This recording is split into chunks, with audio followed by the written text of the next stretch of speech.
Olá, meu irmão, minha irmã, salve Maria, que maravilha. Mais um sábado, mais uma oportunidade de refletir sobre a alegria, sobre a bondade, sobre a ternura, sobre o cuidado de Maria, de Nossa Senhora. Mais uma oportunidade para, com esta companhia da Virgem Mãe, ela que guardou tudo no coração, ela que tinha a sensibilidade, a percepção, o cuidado das coisas, escutarmos, refletirmos, rezarmos, contemplarmos a palavra. E assim como a palavra se tornou carne no seio de Maria pela ação do Espírito Santo, vamos pedir que o Espírito Santo venha sobre nós para que também em nós a palavra de Deus se torne vida, se torne atitude, se torne decisão, definição de escolhas, de projetos pessoais e coletivos, que a palavra de Deus, de fato, pela força do Espírito Santo em nós, se torne carne, se torne história, se torne vida. Por isso nós clamamos: vinde Espírito Santo. Só a tua presença em nós, só a tua presença no nosso coração será capaz de fazer com que a palavra seja viva, atual, eficaz. Só a tua presença nesse momento, Divino Espírito, pode fazer com que a palavra seja essa presença transformadora em nossa vida e possa gerar o Cristo em nós, como gerou no seio de Maria.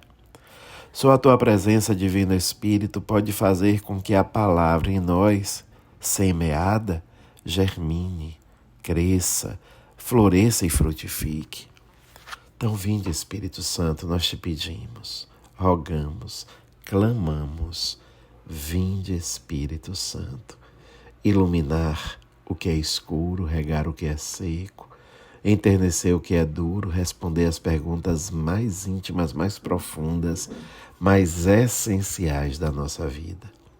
Vinde, Espírito Santo, nós pedimos. Iniciemos, meu irmão, minha irmã, em nome do Pai, do Filho e do Espírito Santo. Amém. O Senhor esteja convosco, Ele está no meio de nós. Proclamação do Evangelho de Jesus Cristo segundo Mateus. Glória a vós, Senhor. O capítulo é o 12, os versículos de 14 a 21. Naquele tempo, os fariseus saíram e fizeram um plano para matar Jesus. Ao saber disso, Jesus retirou-se dali. Grandes multidões o seguiram e ele curou a todos. E ordenou-lhes que não dissessem quem ele era, para cumprir o que foi dito pelo profeta Isaías: eis o meu servo que escolhi, o meu amado, no qual coloco a minha afeição. Porei sobre ele o meu espírito, e ele anunciará o direito às nações. Ele não discutirá, nem gritará, e ninguém ouvirá sua voz nas praças. Não quebrará o caniço rachado, nem apagará o pavio que ainda fumega, até que faça triunfar o direito. Em seu nome, as nações depositarão a sua esperança. Palavra da salvação. Glória a vós, Senhor. Meu irmão, minha irmã, aqueles que tinham o poder estavam tramando contra Jesus.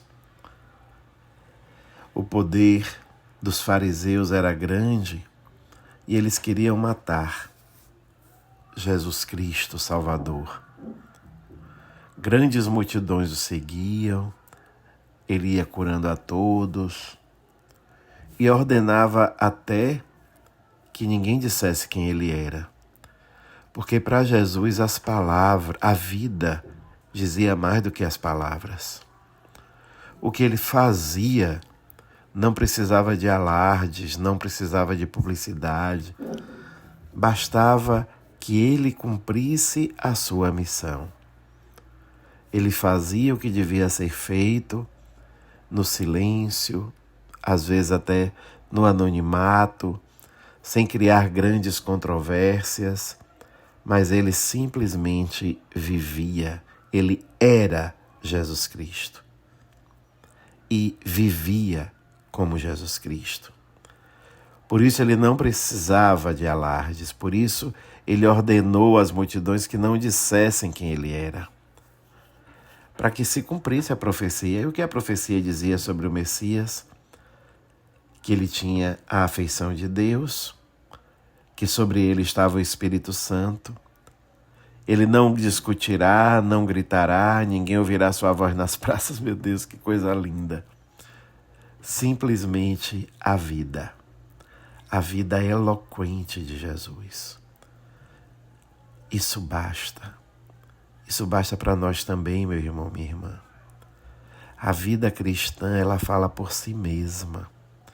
A vida cristã, ela carrega em si uma eloquência que diz: a vida cristã se basta. A vida cristã transforma o mundo.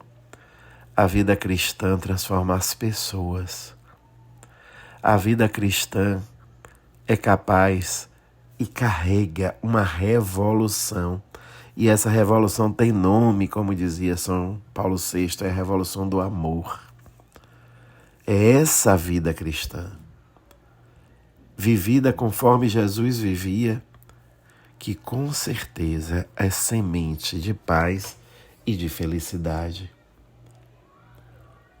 Vendo hoje as imagens do patriarca de Jerusalém, o patriarca latino de Jerusalém, é o bispo de Jerusalém, indo até Gaza e dando seu abraço, a sua presença.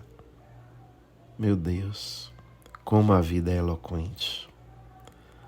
Lembrando de Santa Dulce, sem discursos, sem grandes palavras, só amando. Meu Deus, como a vida é eloquente. Vamos pedir a Deus hoje, meu irmão, minha irmã, que a nossa vida seja eloquente. Que não precisemos ser acompanhados de discursos, de falas, de defesas, mas que só a vida grite que o amor vence, venceu e sempre vencerá. Que assim seja, que Deus te abençoe. Em nome do Pai, do Filho e do Espírito Santo. Amém.